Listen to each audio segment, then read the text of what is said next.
Updating your primary email on Chase Bank is a straightforward process that can be completed online. Follow these steps to ensure your email is updated correctly.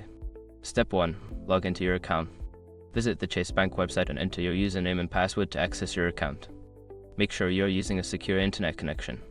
Step 2. Navigate to Account Settings. Once logged in, look for the Profile or Account Settings option, usually found in the top right corner of the page. Click on it to access your account details.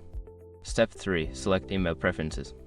In the Account Settings menu, find the section labeled Email Preferences or Contact Information. Click on this option to view your current email address. Step 4. Update your email address.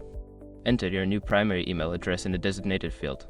Double check for any typos to ensure the email is entered correctly. Step 5. Save changes. After entering your new email, look for a Save or Update button at the bottom of the page. Click it to confirm your changes and ensure your new email is now set as your primary contact. Once you have completed these steps, you should receive a confirmation email at your new address. If you encounter any issues, consider contacting Chase Bank customer support for assistance.